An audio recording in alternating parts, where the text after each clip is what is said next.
সম্মানিত দর্শক, আসসালামু আলাইকুম। আশা করি আপনারা সবাই ভালো আছেন। মাছ চাষ নাকি সোনা চাষ, বিশ্বাস করতে পারছি না। দর্শক, অনেক দিন পরে এমন একটি টাইটেল নিয়ে আপনাদের সামনে উপস্থিত হচ্ছি। আপনারা আমাকে একজন মরিচ চাষি হিসেবেই জানেন। প্রিয় দর্শক, সেটা সত্য। তার পাশাপাশি আমি মাছ চাষ শুরু করেছি, আপনাদেরকে ইতিপূর্বেও জানিয়েছি। তো সেই ক্ষেত্রে অনেক দিন হয়ে যাচ্ছে ভিডিও দেই না। অনেকেই ভাবছেন মাঠে আছি না হারিয়ে গেলাম। দর্শক, সব সময় সাতাজেগ্রো এমন কিছু চ্যালেঞ্জ নিয়ে কাজ করে যেগুলোর ভিতর থেকে ভিতরে, গভীর থেকে গভীরে প্রবেশ করে অভিজ্ঞতা এবং দক্ষতা অর্জন করার চেষ্টা করে সফলতার মাধ্যমে আপনাদের সামনে তুলে ধরে। প্রিয় দর্শক, ধৈর্য ধরে ভিডিওটি দেখুন। হয়তো কখনো না কখনো, কোনো না কোনোভাবে আপনাদের উপকারে আসবে। প্রিয় দর্শক, আপনারা যে পুকুরটি দেখতে পাচ্ছেন, এটা কিন্তু মাত্র 20% একটা পুকুর। পানির গভীরতা সর্বোচ্চ 6 ফিট। এখানে 16,050 লাইনের পাঙ্গাস মাছ দেওয়া হয়েছিল আজ থেকে 2.5 মাস আগে। মাত্র 2.5 মাসে এখানে প্রায় 70 মণ মাছ প্রোডাকশান হলো এবং ভালো মানের একটা লাভ করা সম্ভব হলো। এর কারণ কি? মানুষ মাছ চাষ করে অনেকেই সর্বশান্ত হয়ে গেছে, অনেকেই অনেক লাভ করেছে, অনেকেই অনেকভাবে বড় ব্যবসায়ী হয়েছে, স্বাবলম্বী হয়েছে। তো কৃষিতে কেন কেউ পথের ফকির হয় লস করে, আবার কেউ রাজপ্রাসাদে ঘুমায়, অট্টালিকা বানায়? এর কারণ কি? আসলে এর পিছনে কি আছে? দর্শক, সেই সত্য জিনিসগুলো আপনাদের সামনে তুলে ধরছি। দেখুন, কৃষিতে দীর্ঘদিন কাজ করার পরে যে জিনিসটা বুঝতে পারছি, বারবার বুঝতে পারছি, তা হচ্ছে এটা একটা ইন্ডাস্ট্রির মতো।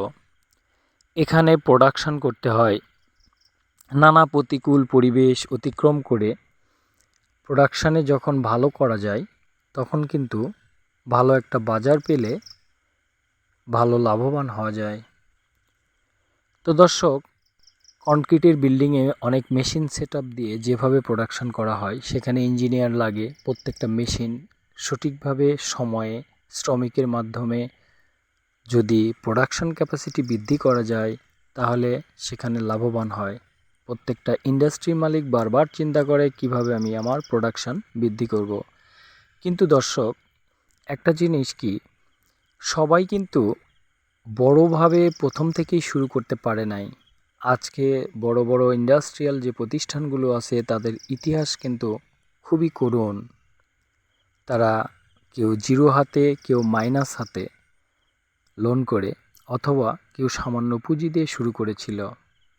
অনেকেই ব্যর্থ হয়ে সরে গিয়েছে, আবার অনেকেই ইন্ডাস্ট্রিগুলোকে পৃথিবীর ইতিহাসের পাতায় ধরে রেখেছে জায়গা। এর কারণ হচ্ছে, প্রত্যেকটা জিনিস করার আগে যখন মানুষ অভিজ্ঞতা না নিয়ে নামে, তখনই কিন্তু লস হয়। একজন দক্ষ মানুষ, দক্ষ ইঞ্জিনিয়ার বা দক্ষতা যদি না থাকে, তাহলে সে কাজটা ভালো মতো করা যায় না। দর্শক, অনেক কথা বলে ফেললাম, আসলে আজকে বলতেও চাইছি, তাই বলছি। দেখুন, এই মাছ চাষের পিছনে যে পুকুরটি দেখতে পাচ্ছেন, এখান থেকে আমি যাকে গুরু মানলাম, সে কিন্তু এই 20% জায়গার থেকে 180 মণ মাছ প্রোডাকশন করছে। সেখানে 70 মণ অত্যন্ত কম, তাই না? আসলেই কম দর্শক, তারপরও অনেক প্রফিট। তো মাছ চাষে যেহেতু আমার অভিজ্ঞতা আছে, কিন্তু যাকে আমি গুরু মানলাম তার মতো নাই। সে মাত্র 45,000 টাকা দিয়ে শুরু করেছিল ছোট্ট একটা জায়গা থেকে। আজকে কিন্তু তার প্রায় 32টার মতো পুকুর, তার মধ্যে প্রায় 15 থেকে 20টা দিঘি। কোটি কোটি টাকার বিজনেস। তো দর্শক, এই অভিজ্ঞ মানুষের পরামর্শে সঠিক সময়ে সঠিক মাছ দিয়ে সঠিকভাবে পরিচর্যা করেই কিন্তু সফলতাটা পাওয়া গেল। তো আপনাদেরকে কথা বলার কারণ হচ্ছে একটাই, আপনারা যারা মরিচ চাষ করে হতাশ হচ্ছেন, গরু পালন করে হতাশ হচ্ছেন, ছাগল পালন করে হতাশ হচ্ছেন, মুরগি পালন করে হতাশ হচ্ছেন, বাজার ধসে পড়ছে, প্রোডাকশন ভালো হচ্ছে না, কৃষিতে ঝাঁপ দিয়ে সঠিকভাবে সঠিক অর্থ উপার্জন না করতে পারে, বাণিজ্যিকভাবে করে লস খেয়ে অনেকেই সরে চলে যাচ্ছেন। ব্যর্থতার চিত্রগুলো, গল্পগুলো দেখতে খুব কষ্ট হচ্ছে। কিন্তু দর্শক, আপনারা ভুল করছেন সেখানেই। যে কোনো কিছু করতে গেলে ছোট করে করুন এবং আপনি সর্বপ্রথম একজন অভিজ্ঞ এবং দক্ষ একজন গুরু হিসেবে নির্বাচন করুন, যে আপনাকে সততার সাথে আপনাকে সহযোগিতা করবে। আপনি কখন চাষ শুরু করবেন, কোন জিনিস শুরু করবেন, এবং বাজার ভালো থাকবে, বিক্রয়ের ব্যবস্থা ভালো হবে। কারণ যখন আপনি একজন গুরু হিসেবে একজনকে মানবেন এবং তাকে ধারণ করবেন, সে কিন্তু 15-20 বৎসরের অভিজ্ঞতা, 15-20 বৎসরের সম্পর্কের মানুষ, নেটওয়ার্ক, চ্যানেল সব কিছু তার কাছে থাকে। যদি আপনাকে কেউ টেনে নেয় এবং আশ্রয় দেয়, তাহলে নিশ্চিত আপনি কৃষি থেকে ইন্ডাস্ট্রির মতো আয় করতে পারবেন। তার বাস্তব প্রমাণ আজকে আপনাদেরকে দেখাচ্ছি। দর্শক, এখানে 2.5 মাসে না প্রফিট থাকলেও প্রায় 1.5 লাখ টাকার মতো প্রফিট হচ্ছে। এটা সত্যিই অবিশ্বাস্য না, বলুন? দর্শক, সেই ক্ষেত্রে সবাই কিন্তু সঠিক গুরু আবার খুঁজেও পায় না।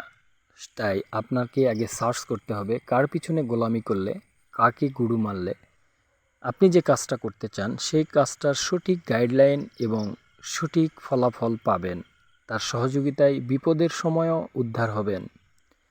এই বিষয়গুলো মাথায় রেখে দর্শক, যদি আপনি চাষাবাদ করেন তাহলে ভালো করবেন। যাক, এই মাছটা কিন্তু তার পরামর্শে করে দেখুন সব দিক থেকেই ভালো হলো। অথচ আমি যদি এটা পরীক্ষামূলক করতে যেতাম, অনেক ভুল করতাম, সিদ্ধান্তে ভুল হতো, তাহলে আমি কিন্তু লস করতাম। আমার এলাকায় পাঙ্গাস এবং তেলাপিয়া মাছের কিন্তু বাজার ভালো। আমি এখানে চাপের মাছ করেছিলাম। তো এই জন্য আমি যদি এখানে শিং মাছ, মাগুর মাছ, গুলশা ট্যাংরা অন্য কিছু করতে যেতাম, তাহলে কিন্তু এই প্রফিটটা নাও হতে পারতো। তাই যে এলাকায় যে জিনিসের চাহিদা ভালো, সেই জিনিসের উপর যদি আপনি মাস্টার মাইন্ড হন, অর্থাৎ ভালো করতে পারেন, তাহলে কিন্তু আপনার মূল্যায়ন সব সময় থাকবে। দর্শক, তাই কৃষি এমনভাবে আপনি নির্বাচন করুন, এমনভাবে আসুন যার পরামর্শে আপনি ভালো করতে পারবেন। আপনার এলাকায় সার্চ দিয়ে দেখুন, অথবা দূরের এলাকায় হোক, আপনি খোঁজ নিয়ে দেখুন কে কৃষিতে প্রতিষ্ঠিত আছে এবং ভালো করতে পারছে। তার সাথে সম্পর্কের উন্নয়ন করুন, প্রয়োজনে গোলামি করুন, শিখুন এবং পরামর্শ সহযোগিতা নিয়ে শুরু করুন। ছোট করে শুরু করুন। কৃষিতে অনেক কিছু আছে, অনেক কিছু পাবেন, কিন্তু মুখরোচক এবং দর্শনীয় ভিডিও দেখে কখনোই ঝাঁপ দিবেন না। কৃষিতে সেই ক্ষেত্রেই লস হবে। তাই দর্শক, আমার যারা দর্শক, সাতাশ এগ্রোর যারা দর্শক, তারা কৃষিকে এমনভাবে বেছে নিন। বর্তমান দেশ বিদেশ বিভিন্ন পরিবেশ পরিস্থিতি, যুদ্ধ বিগ্রহ, মহামারী, প্রাকৃতিক দুর্যোগের কারণে আমরা কিন্তু কৃষিতে ভালো করতে পারছি না। তাই একমুখী চাষাবাদ করে কৃষিতে নেমে পড়ে জীবন এবং পরিবারকে অর্থনৈতিক ঝুঁকির মধ্যে ফেলবেন না। আপনাদেরকে কথাগুলো এই জন্যই বলছি, আমি নিজেও মরিচ চাষের উপরে সর্বোচ্চ ক্যারিয়ার গঠন করার স্বপ্ন থেকে একটু সরে এসেছি। কারণ হচ্ছে দর্শক, মরিচ চাষ আমি যতটুকু জানি, খুব ভালো জানি আমার দিক থেকে। তারপরেও প্রতিনিয়ত আমি শিখছি, প্রাকৃতিক দুর্যোগের মোকাবেলা করছি। তাই আমার মনে হচ্ছে যে কৃষিতে ভালো করতে গেলে আমার যেমন মরিচ চাষ, তেমন আমার একটু মাছ চাষ, আমার একটু গরু পালন এবং আমার কয়েকটি ছাগল, এগুলো যখন আমি সেট করে নিচ্ছি, তখন যেটা হচ্ছে দর্শক, কোনো না কোনোটাতে যদি আমি সামান্য ধাক্কা খাই, আরেকটা প্রজেক্ট আমাকে টেনে তুলছে। এভাবে যদি আমি 10 বছর লেগে থাকি, আল্লাহ যদি আমাকে ভালো রাখে আর আমার রিজিকে যদি থাকে, সমাজে চলে ফিরে খাইতে পারবো সম্মানের সাথে। তাই দর্শক, বাণিজ্যিকভাবে চাষাবাদে প্রযুক্তির সর্বোচ্চ ব্যবহার করে সঠিক এবং সত্য তথ্য তুলে ধরে এবং পরামর্শ দিয়ে সবসময় আপনাদের পাশে থাকার চেষ্টা করছি। এবং এই পরামর্শে অর্থনৈতিকভাবে অনেকেই ভালো করছে, ভালো উপার্জন করছে কৃষি থেকে। দর্শক, মরিচের বাজার খারাপ গেলেও হতাশ হবেন না, কারণ এই মরিচের বাজার আবার কিন্তু স্বাভাবিক অবস্থায় যাবে। যারা আলুতে লস করে সেই জমিগুলোতে প্রচুর পরিমাণে মরিচ লাগিয়েছে, তারাই কিন্তু এই খারাপ বাজারের মধ্যে পড়েছে। সেই মরিচটা কিন্তু বর্ষাকালীন সাদা মরিচ, যে মরিচটা এবার আগাম বর্ষার কারণে হয়েছে। দর্শক, যাই হোক, বুঝে শুনে চাষাবাদ করুন এবং সঠিক পরামর্শ গাইডলাইন নিয়ে কাজ করুন, তাহলে কৃষিতে লস হবে না। সবাই ভালো থাকুন, আল্লাহ হাফেজ।